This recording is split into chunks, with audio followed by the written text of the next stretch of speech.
Halloween. Great. Was it great? I put a sign on my door that says I have those too.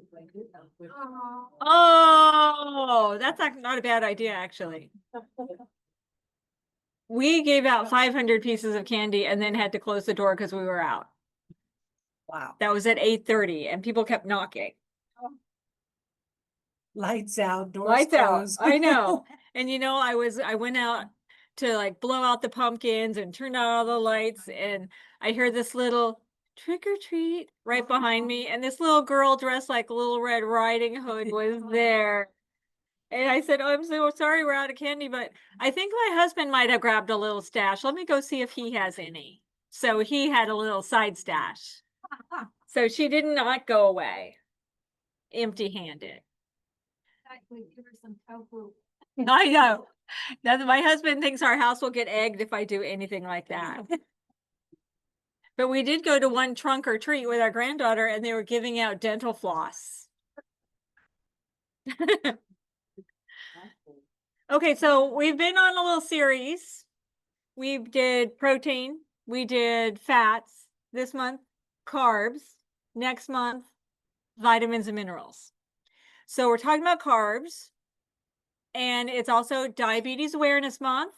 So it would I couldn't miss a little bit on diabetes. So every 23 seconds, someone is diagnosed with diabetes in the US. So, and every 2 minutes, another person in America dies from complications related to diabetes. Yeah, diabetes is just on the rise. World Diabetes Day is always on November 14th. It's also Diabetes Awareness Month for the entire month. But one year they lit the Capitol blue for World Diabetes Day. I don't know if they'll do that this year, but it's just to increase awareness about diabetes. And what you all are doing here will either help prevent you from getting diabetes or help you manage your diabetes. So you're all doing really good things to keep it from happening. But I thought, well, I should just give a little spiel on diabetes. I think this is my only slide I have on it because people go, oh, what's diabetes? So there's multiple kinds of diabetes. This is kind of diabetes in a little nutshell here. We've got, we eat food in that little body over there. And then that food gets digested, and carbohydrates in particular are what raise blood sugar. So those little carbohydrates break down into glucose in our gut and go into our bloodstream. And then what's supposed to happen is that glucose is going to go to all the cells in our body where we need energy. Now, on all those cells, there are little receptors for the glucose. And so when we have glucose around, we also have insulin. So the pancreas is this long guy right here. That's our pancreas. So that when we eat foods, sorry, I'm away from my speaker, and breaks down into carbs, that glucose goes into our bloodstream. The pancreas now sends out some insulin, and that insulin goes and it sits on the cells, and that's where our receptor sites are, and it opens a door. And once the door is open, now the glucose can leave the bloodstream, get into the cells, do its work, and our blood sugar goes down. Now, we do need to have some blood sugar. So don't think, oh my gosh, I can't go up on my blood sugar at all. We need to have some. We just don't want it to get too high, because when it's too high, that's where we get into problems. We saw that people die from complications of diabetes, and there are many. One is people with diabetes have 2 to 4 times the risk of having a heart attack or stroke. People with diabetes have a higher risk of blindness and amputation that's not related to a traumatic reason. And so we want to really manage this diabetes. Now, people who have type 1 diabetes, that pancreas has some cells in it called the beta cells, and they make insulin. Something turned against those and damaged it. And people with type 1 diabetes never make insulin anymore. They always have to take insulin, either in a shot, or now it's available inhaled, or sometimes they'll have a pump that feeds the insulin into them, but they always have to take insulin.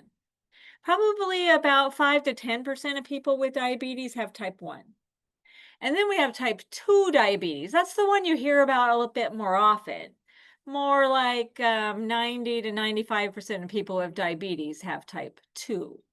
Now, with type 2, they make insulin, but it's like is on that cell where the insulin is supposed to hook up and open the door. It's like somebody stuck some gum in the keyhole of that door and it won't open.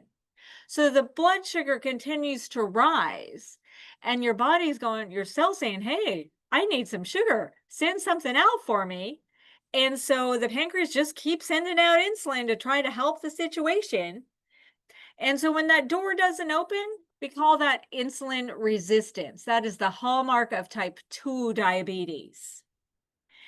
And so that happens more slowly over time, whereas type 1 often comes on right away. Type 2 is more slowly, and extra weight can clog up that little doorway. Extra fat that we eat clogs up the doorway. And so we could try to fight this one. Type 1, we don't even quite know why it always happens. It might just happen. Now, you also might start hearing about type 1.5. They're starting to name them all now. 1.5 is somebody who's a bit older and it didn't come on right away like type 1 does, but they end up not making very much insulin anymore. And it's old. So it's a little combination of the two, and they call it 1.5. People with type 2 don't necessarily have to be on insulin. A lot of times diet and lifestyle can help them reduce their insulin resistance. Bless you. Then sometimes they might need oral medications. And if those don't work, then they might need what we call injectables. So not necessarily insulin yet, but like that weight loss drug everybody's on, that started out being a diabetes medicine. Or they might need insulin. Is a question. Yes, sir. Well, usually they'll do a blood test. If you have an annual blood test, like most of us do as we get older, that'll be your fasting glucose. And the fasting glucose between 100 and 125 is considered pre-diabetes, like not quite diabetes, but might be heading there. Under 100 is not diabetes, and 126 and over is considered diabetes. So that's one test. Another one is a hemoglobin A1C test. That's an average blood sugar over the previous 3 months. All that sugar sticks to your cells, so it measures how many of your cells have a bunch of sugar stuck to it. And so that's another way. And we want that one to be under 5.7 for no but diabetes, 5.7 to 6.4 for pre-diabetes, and 6.5 or above for diabetes. So that's how we generally tell. But if diabetes is coming on, sometimes we'll notice a few things. Like we might be just super thirsty. Because basically, when we have high sugars, it triggers we're peeing out all those sugars all the time. Our kidneys say, oh, let me help you out. And we're peeing out all those sugars. So then we get thirsty. So that triggers our thirst mechanism. So we're drinking and drinking and drinking, and we just cannot satisfy that thirst. And who knows what we're drinking, right? I've heard many things. We're drinking lemonade. We're drinking soda. Beer, one of my people told me they drank. So that makes it even worse. So increased thirst, increased urination, you're peeing a lot, increased hunger. It could also be weight loss without even trying, because you're basically peeing out your calories. So, but those blood tests will tell you. And if you don't think, I think the doctors I think mine always usually do it on my annual panel that they do. So if you don't see you've had that, ask for that. So that's just diabetes in a little nutshell. Now, we don't want to have diabetes. The reason why diabetes, it comes up in my talk, and because it's diabetes month, is because people always think people with diabetes can't have carbs, right? We always think, oh, can't have any carbs. So we're here to dispel that myth today. Oh, but I love a good acronym. And so I found a new one. And this is a little different. This one is, are you insulin sensitive? Meaning, when insulin hits that door on your cells, does the door open? If the door is a little clogged up, you're less sensitive to your insulin. So we want to be insulin sensitive, meaning that insulin works really well. So some ways that they have you do that would be make sure it's PELOF. So P is for blood pressure. So make sure your blood pressure is good. And if you don't have good blood pressure, get it managed. We can take care of it. All the things we do here are going to help with that too. I is for ideal body weight. So achieving a healthier body weight if we're not at a good weight right now. L is for lipid profile. Make sure our cholesterol levels are in good range. A is that A1C, keep that in a good range. And F is your fasting blood glucose. Make sure that's in a good range. So if they're all healthy, then we're more sensitive to our insulin, which means our insulin's going to work well and we're not going to have, or we're going to better manage our diabetes. The acronym that I've generally used for diabetes are your ABCs. If you have diabetes, you want to manage your A1C, that's your A, your B is your blood pressure, and your C is your cholesterol. So we have less chance of developing diabetes. If we're in a healthy range, we have less chance of developing our diabetes, and or your diabetes should be in a good range. And if you have any questions about your diabetes, if you have diabetes and you have questions about, you can't get it right, you can't get your medications right, ask me, or we can try to get you some help if you need that. Okay. So, yes.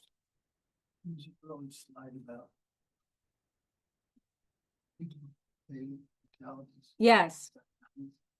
I was in the conference this year. Yeah. In Diego, type 1 diabetics. Mm-hmm. Said that in the last year or two, the average age of males survival to length. The type 1 diabetics surpassed the normal non-diabetic male. Really? Just Oh, okay. So for anybody who couldn't hear that, Michael is saying that he went to a conference and found out that males with type 1 diabetes in the last few years are living longer than people without diabetes. I wonder if that's because they take better care of themselves. Yeah, that's good. Okay, thank you for sharing that. Okay, so when you hear carbs, what do you think? Okay, borderline, we probably shouldn't say that word. Either you have it or you don't, but they call that pre-diabetes. So that's when your fasting glucose is between 100 and 125. That means you wake up in the morning and your blood sugar is between 100 and 125, or you go have your labs done, fasting labs, or your A1C. Are you okay? Do you need anything? Okay. Or your A1C is between 5.7 and 6.4. They call that pre-diabetes range. So, they've kind of gotten away from saying borderline, because we call it a lot of things, but it's like saying you're borderline pregnant. They are saying, either you are or you aren't. So now they have this pre-diabetes. And I think they started calling it pre-diabetes because if we say borderline, people don't really worry about it that much.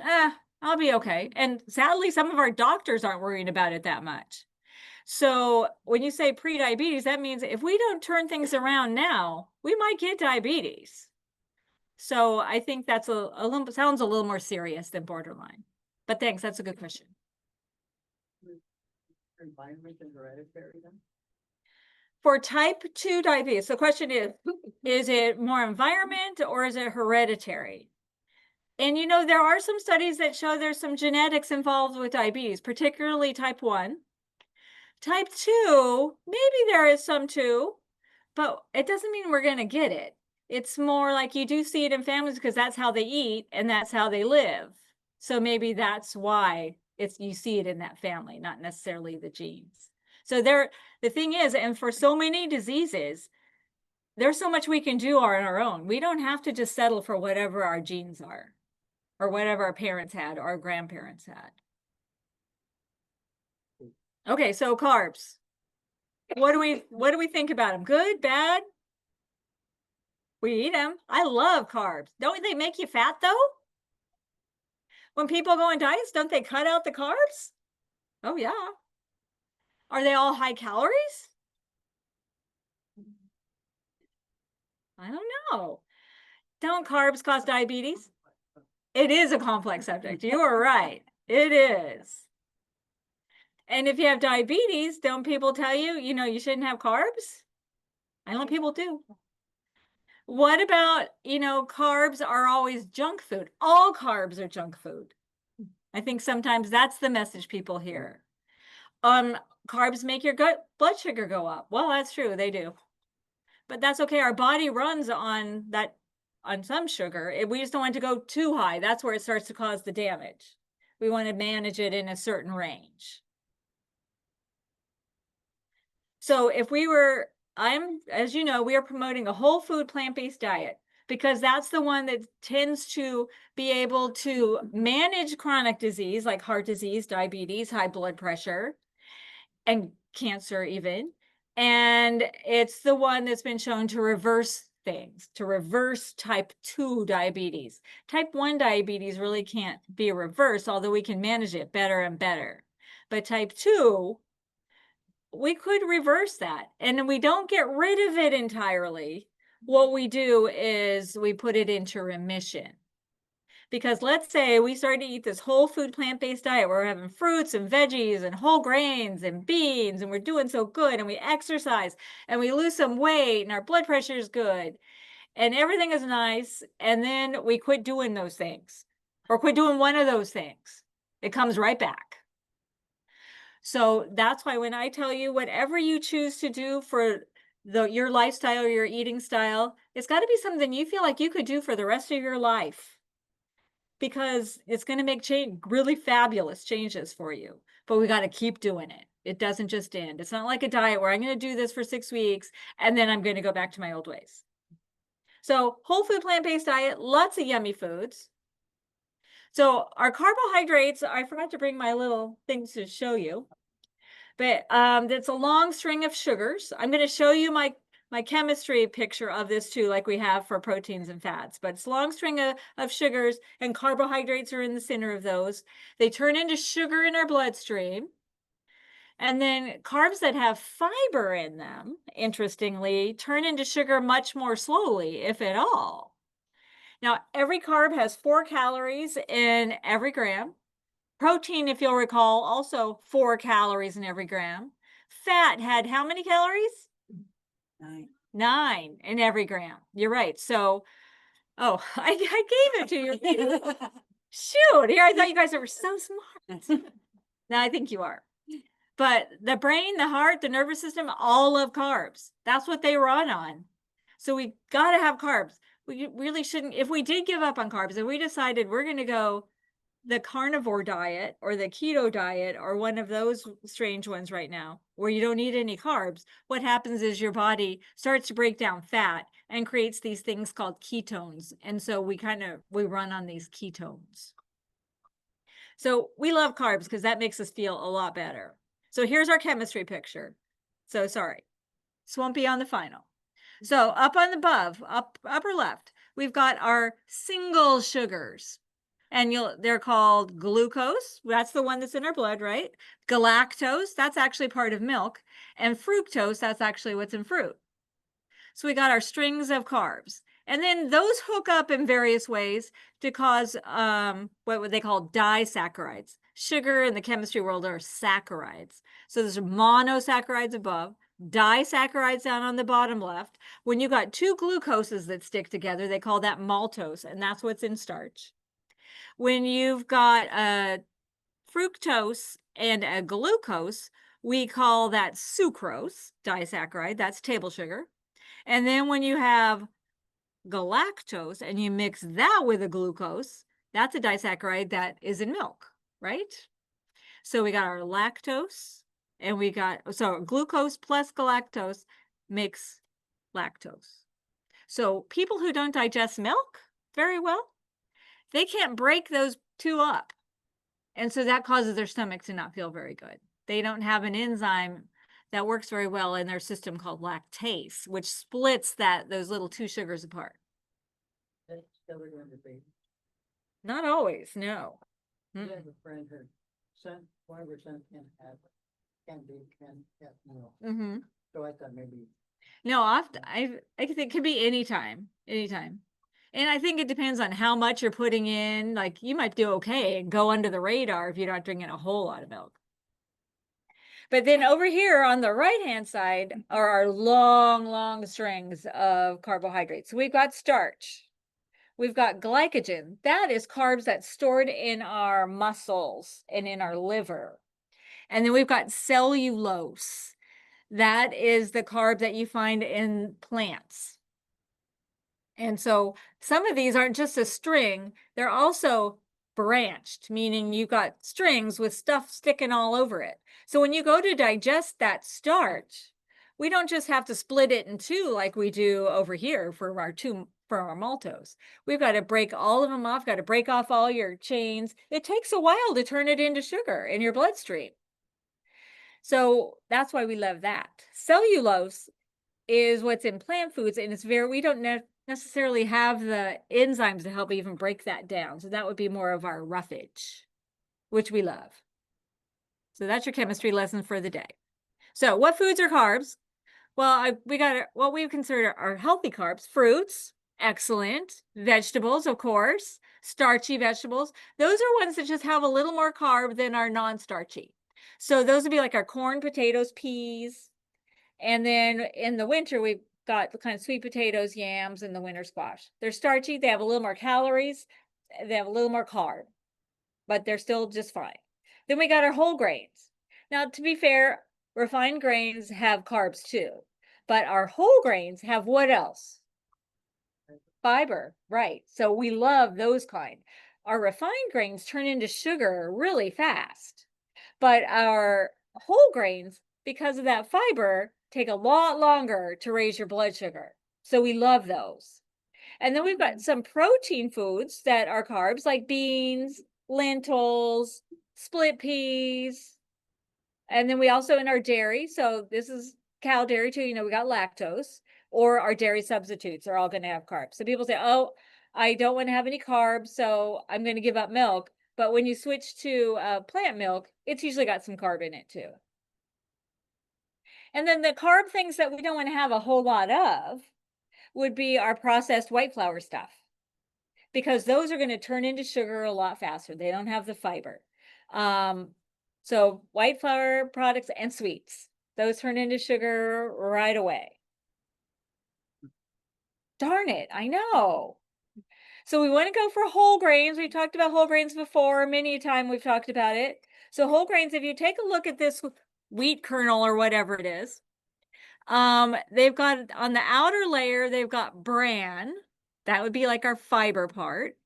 And then we've got the germ in it. That is the fat that actually feeds the little kernel. And then we have the endosperm, which is the nice white floury stuff. So on a whole grain, it contains the bran and the germ and the endosperm. Non-whole grains tend to have mostly just the endosperm, like the nice white flour, nice fluffy stuff. So we want to have the whole grain, and there's some examples over here. I have other pictures because they've got all three of those. So that includes our fiber. And so those pictures on the previous page are intact whole grains, meaning that's just how they grew. They were a whole grain that we really didn't have to do a whole lot to. So we have a hierarchy of whole grains too. And none of these are bad, but the ones at the top would be like just how it grew out in the field: oat groats, quinoa, barley. And then if you break those up a little bit like we would bulgur, then that is just it digests a little faster, a little bit. And then we got our rolled grains like our oatmeal. So you take those oats and you steam them and you roll them flat and you cut them up to make our oats. They're still fine too. And then we shred those sometimes, like shredded wheat, another whole grain. So that's just each one of them, I think of them as being pre-digested a little bit. Every time they get digested a little bit more. And then you have your ground whole grains, like our own whole wheat flour. They took the whole wheat berry up in the first line, and now they ground it up. So digested it a little more. And then sometimes we flake them a little. So now we have flake cereals, and sometimes we puff them. So like puff cereals.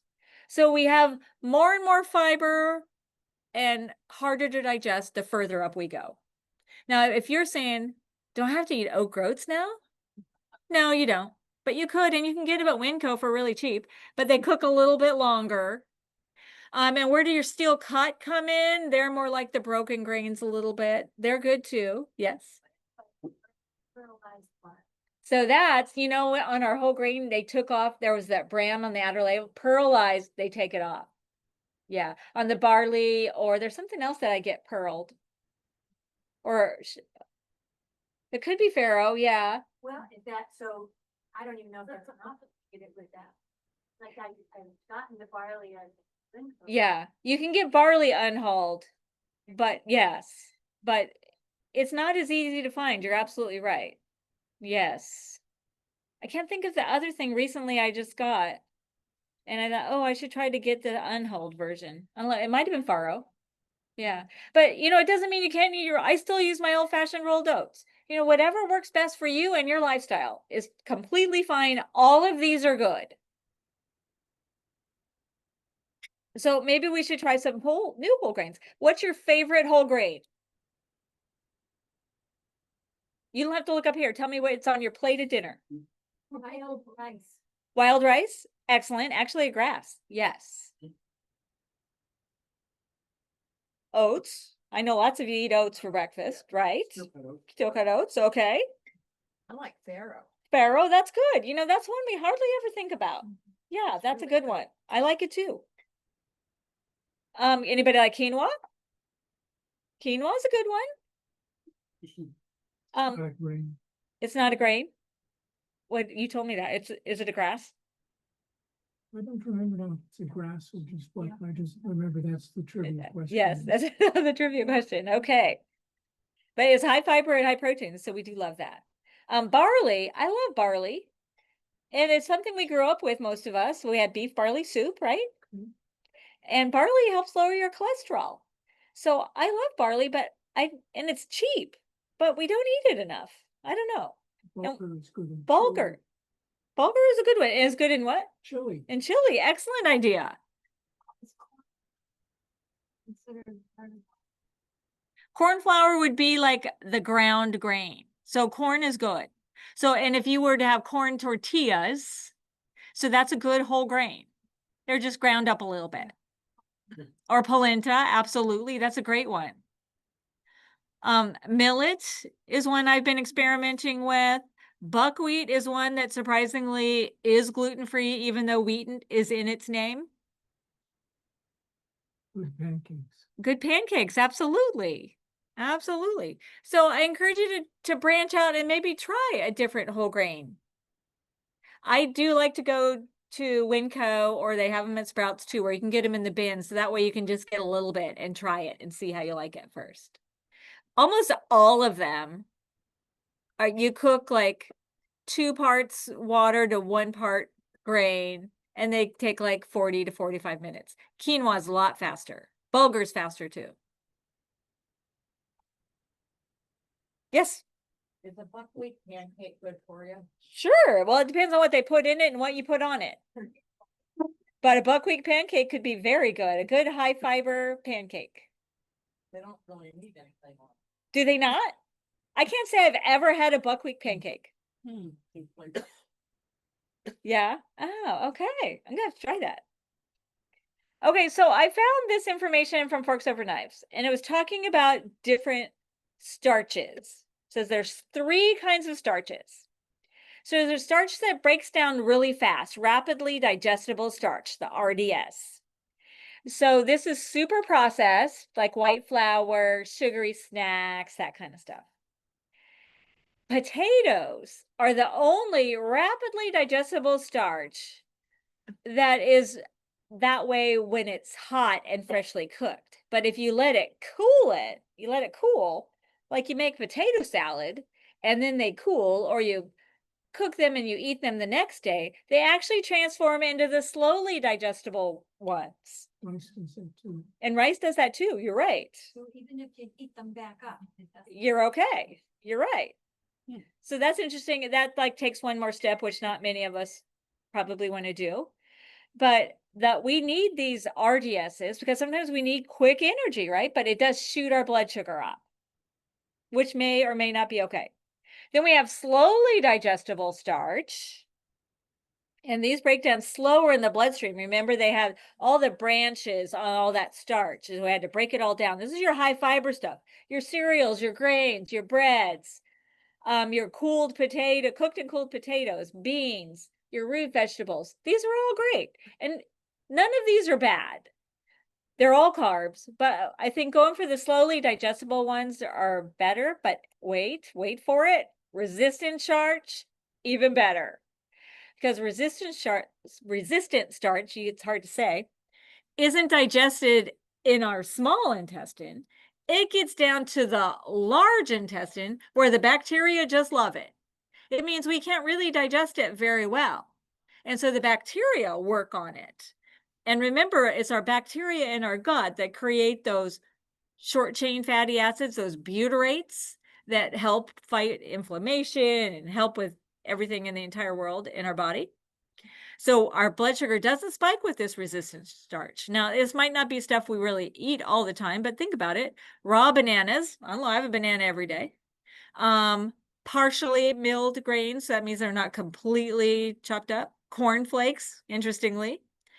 And other cooked and cool items like whole grain breads, and our potatoes would probably fit in there. Now, Linda told me she found this cute picture and I haven't looked at it yet.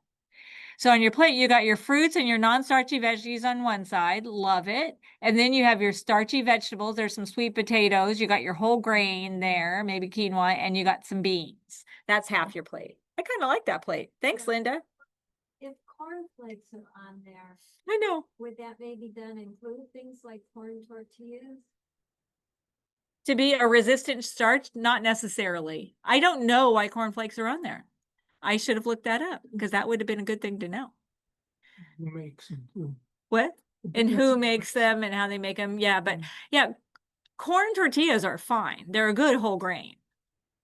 And so I'll look to see if it's a resistant starch. I don't think it's considered a resistant starch though. Yes. So, would it be good to add a fermented, like kimchi or sauerkraut? It would always be good to add something fermented to our plates. Yes, that would be very good. And the bacteria in our gut are going to love it. What? Beer, not beer. I don't know. We'll have to do it. Let's do a study. Let's do a study on beer and wine.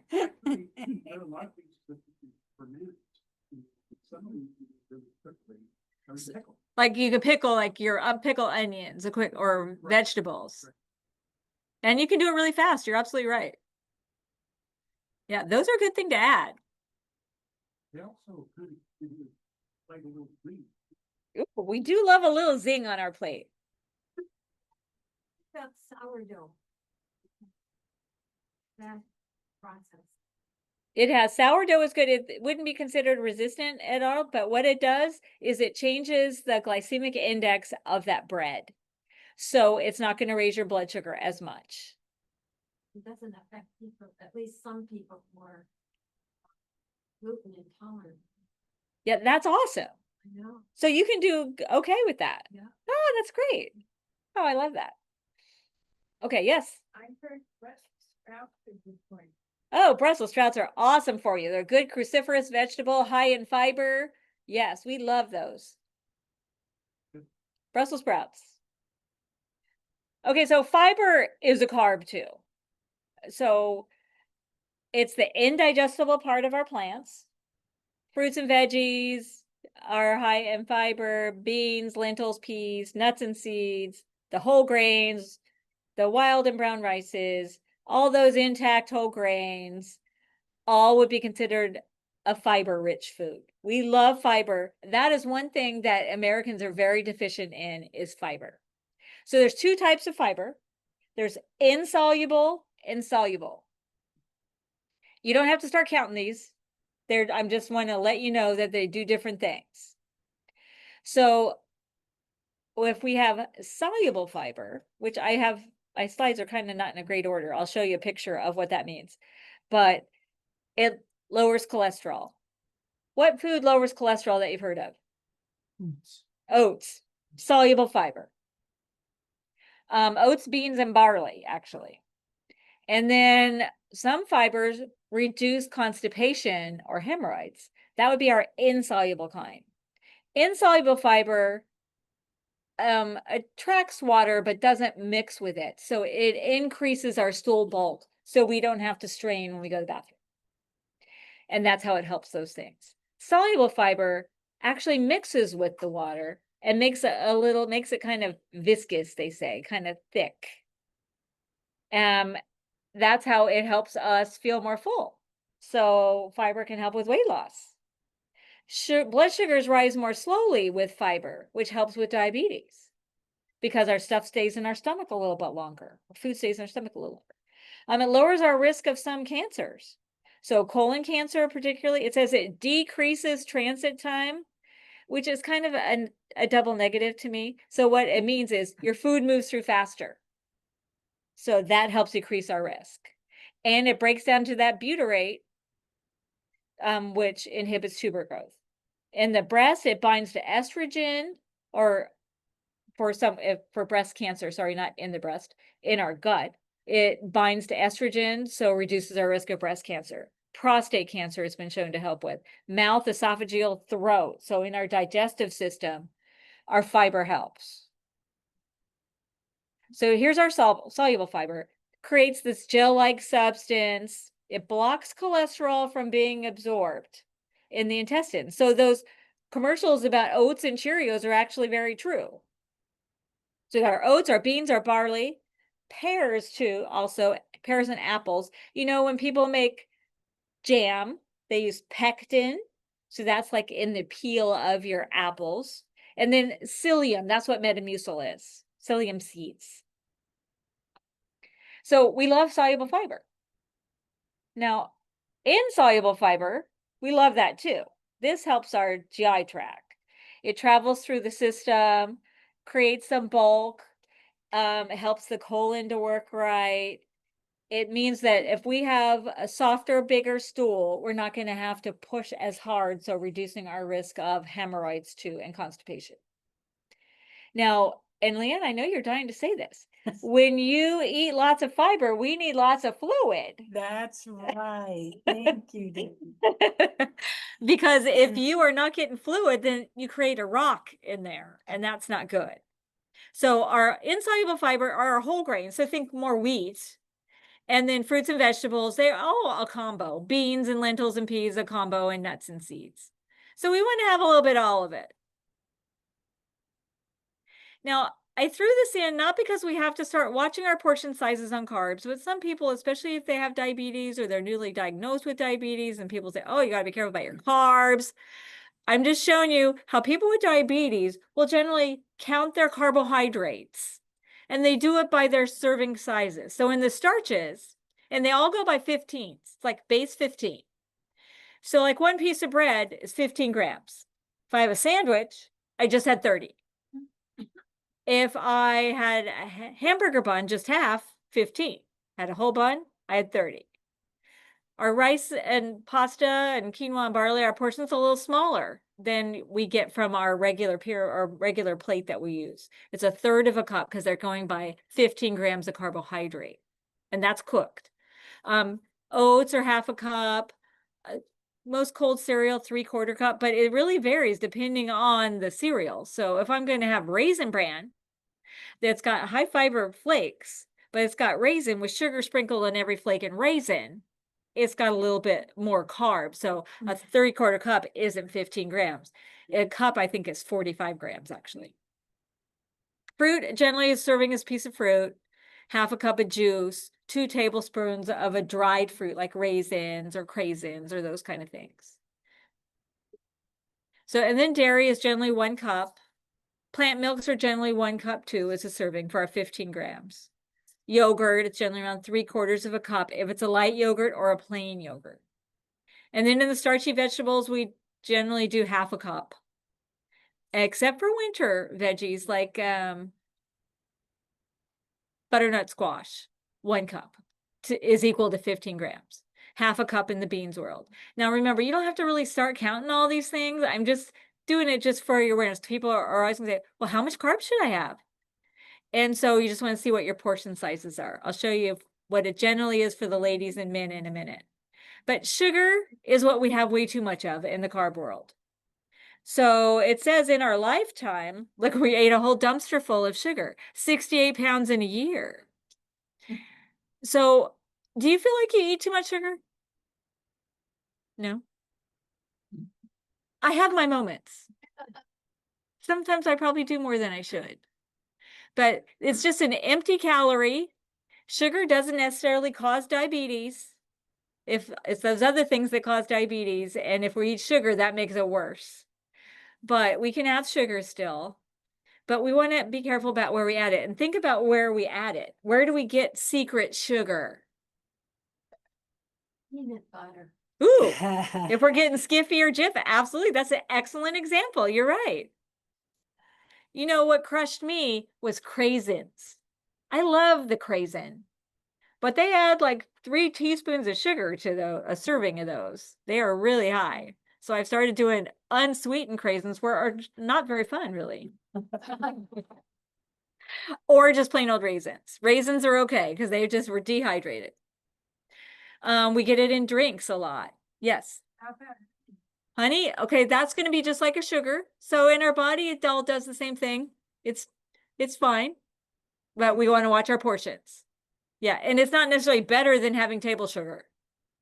It might have a few nutrients in it, but not much. You have to start reading food labels. It's really. It's shocking. And you know, I don't think I gave us a label, but every time it'll say on your label, it'll say carbs. And then it'll say inside a little fiber. And then it'll say added sugar. And so every teaspoon of sugar is 4 grams of carb. So when I'm getting my Cocoa Puffs and it says, you know, 12 grams of added sugar, then that's 3 teaspoons of sugar in my bowl. And I don't know about you, but remember back in the day when you ate Cheerios and you put like a whole bunch of sugar on it, and then the milk in the bottom had that thick sugar. Oh my gosh, I love that. Yeah, I don't do that anymore. Thank goodness I got over that. Okay, so if you're thinking, well, how much carb do I need? You know, if we're doing a whole food plant-based diet plan like we do here, you really don't usually have to count carbs. Even if you have diabetes, you can get away with it. But if you do have type 1 diabetes, say, and you have to adjust your insulin based on the carbs you're eating, you need to count them. But for people who first came into me when I was doing diabetes education, and they say, oh, how much do I need? Ladies, mostly we get 30 to 45 grams of carb in a meal and 15 at a snack.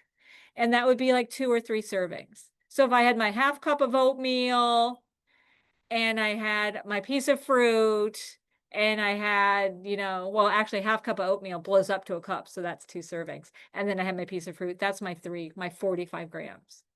Guys, you're usually around 45 to 60, but it all depends on your weight, on your activity level. Some people need a lot more. It also depends on how your blood sugars are doing. So for people with diabetes, they're checking their blood sugar to see what they can do. I can't tell you how many people would tell me, you know, you told me to eat oatmeal, but I can't eat oatmeal because that makes my blood sugar go up. Well, most of them didn't know what their blood sugar was beforehand. So we really don't know if it was the oatmeal. But maybe they just need a little less oatmeal, or maybe they need to add a few less things to it.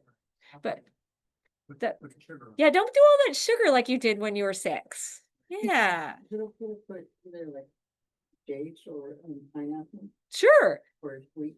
Sweetening it, that's excellent. Those are carbs still, but that's absolutely fine. Yeah, those are good whole real food. Date paste. Cut through a lot of things. Sweetness dates comes through a lot. And dates are an excellent sweetener because they are just a whole food. You're absolutely right. And it's so sweet. And they're so sweet. You're right. Especially if you're cutting back on sugars, dates really come out Yeah. as sweet. Mm-hmm. As you reduced your sort of tasting. You know, that's true. It's just like when you give up salt, then like so many things taste salty. It's like with sweets too. You're right. You're absolutely right. Now, nowadays, if you're wondering how many carbs are in things, you can just ask your phone. It'll just tell you. Oh, I did have my label. I did have my label. So, okay. So, yes.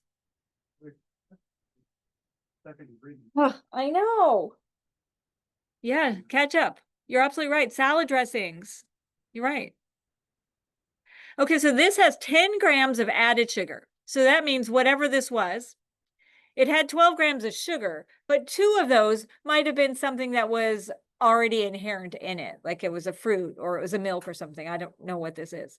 But 10 grams of added sugar, how many teaspoons did they add to it? 2, 2.5. And that's only in 2/3 cup. So if I'm going to eat a cup and a half or whatever, a cup and a third, I'm getting double that. So just FYI. So when you're planning your meals, thinking about carbs, it's just the things we've been talking about all the time.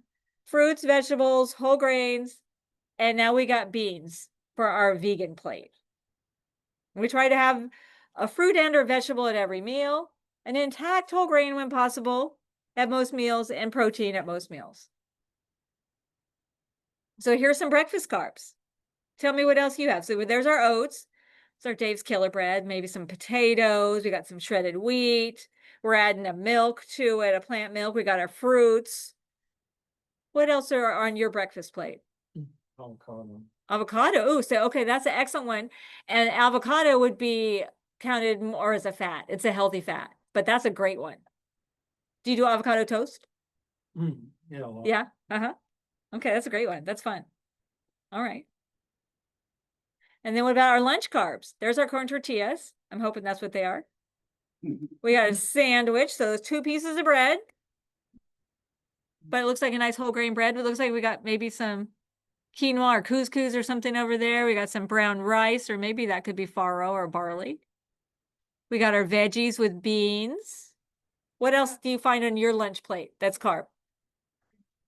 Sardines, excellent. So sardines would be considered, they're actually a good omega-3 fat, and they would be considered in the protein group. Sardines are good. I haven't had those in a long time. question. Yes. Are whole wheat tortillas better than corn? I wouldn't say so. They're both good. So corn tortilla is really, I would say it's more basic. It's just corn. So whereas a whole wheat tortilla, it's usually a lot more than just the ground up flour, wheat flour.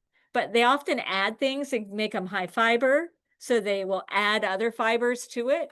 So they're generally have a lot more fiber in them because of that. But either one, whichever you like. Okay. Yeah. I They're think both- the portion size into that answer, Okay. because the corn tortillas are usually 6 and 8 inch, Mm-hmm. where the whole wheat ones, they're like. You are absolutely right. So, okay, thanks for bringing that up. So a tortilla like you would get when you go to Chipotle for a burrito is worth 3 pieces of bread because they're just so big. So it all depends on your goals and what you want to have. But thanks for bringing that up. You're absolutely right. Another question. Oh, yes. Is rye bread a plant food? Rye bread is a great whole grain. Yes. I love me some rye. Yes, rye is very good. Okay, here's some dinner carbs just for examples. You know, rice, noodles, tortillas, salads, beans. I don't know. We eat a lot of carbs. And you know, it's okay because we're choosing the right carbs. So there's nothing wrong with that. Don't let anybody tell you different. So here's the bottom line. It's all about the quality of the carb. And so aim for whole real foods whenever possible. Choose high fiber, intact whole grain. They'll raise your blood sugar more slowly. If you have diabetes, you might need to cut back your carbs a little or just budget them a little bit.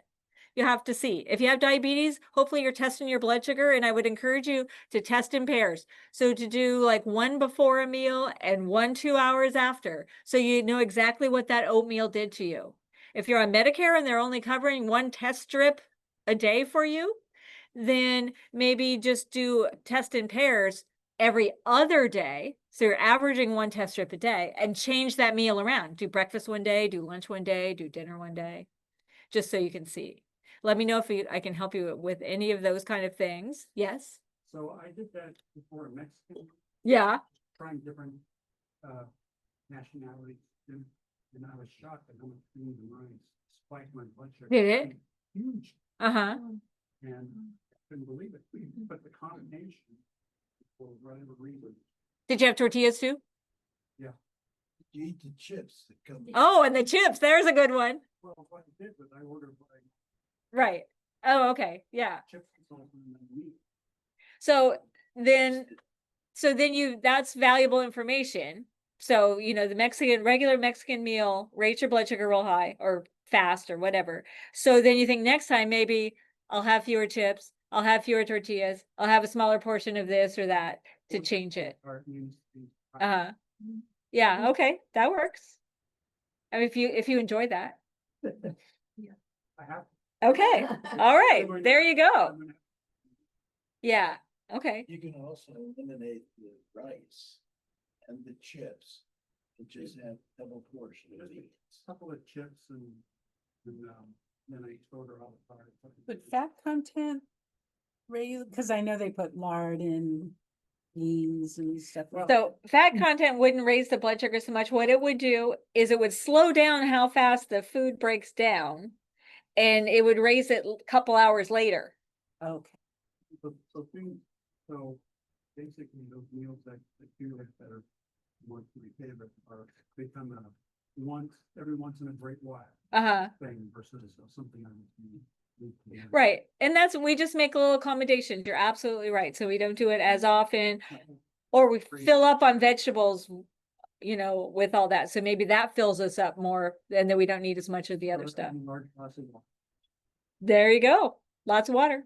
So what about ponies? That stuff that doesn't even. Okay. So those artificial sugars, are you talking like, what's the green stuff? Splenda. Splenda. Oh, Splenda's the yellow stuff. The green stuff is Stevia. Monterey stevia. That's what I'm thinking. Yeah. Those are okay. Those are artificial sugars and they generally don't raise your blood sugar. Monk fruit, I would say, is a good one, and stevia is a good one. It's from a plant, but it was not a plant when it gets into that little green packet. They've done stuff to it, which is fine. I think those are all right. There has been some research that shows those especially not the stevia or the monk fruit, but the other ones like Splenda and I don't know, I was raised on sweet and low and equal, that they might affect our gut microbiome. It's not always for sure, and also they give you a sweet taste, and so they make you want sweet. That's what the studies have shown. You have these and it makes you want sweet because they're sweet, and so it kind of doesn't do you good in the long run. Sugar. Yeah, you're right. So I think they're okay, in moderation. Also, but sometimes depending on how much you have, like, I think it's a great idea if you're a soda drinker, really, because that's a lot. There's like 12 teaspoons of sugar in a soda. But if you're going to put a teaspoon of honey or sugar in your coffee, I'd say go for the real thing. It depends on how much you use it. We're going to be carb careful. That's what we are. Carb careful. So today I made the fall sheet pan dinner. How was that? It was sweet potatoes and cauliflower and garbanzo beans. And then I got to say, I didn't love that little maple dressing. What'd you think about that? Well, Leanne and I tried to doctor it up a little. Yeah. We added some seasonings to it. So we didn't particularly love it all that much, but Jar. yes. Yeah. Did you like it okay? Yeah, I didn't love it. I don't think I love Greek yogurt that much. It added a tangy. I think I'd use cashew cream next time. Well, it's really good without the. Okay, good. So the carrot salad, that was Linda. And it tasted excellent. And that had just orange juice concentrate as the dressing. But it had lots of yum stuff in it. It was really good. Very fresh and fun. I might take that to a potluck this season. Yeah, it was good enough. Okay. So absolutely, you're right. You could put it on anything you wanted. You're right. Any questions, any things? I think we're done and over. But thank you all. Great questions and thanks. Let's just go out and have a lot of carbs. Good quality carbs. Any questions in Zoom land? Oh, I didn't talk about pizza. So pizza it can be good. You got your bread, you got to do veggies. Is that how you do pizza? Sauce. Tomato sauce. That's one that often adds sugar. You're right. Most pizzas are the fat crust. True. Real bad to get portion up there. And it's all like flour. It is white flour. You can make your own, I make my own pizza dough, but I haven't gotten into my whole wheat dough yet. I need to work on that. There's a wonderful cauliflower. Oh, see, that's a great idea. Hmm. Very. Yeah. Okay. Good. Mhm. Send you a picture. of I my didn't dog. like it. You did. Trader Joe's has it. Oh, okay. It's, yeah, Eh, it's, Okay. And there is a, Thanks, Diane. I was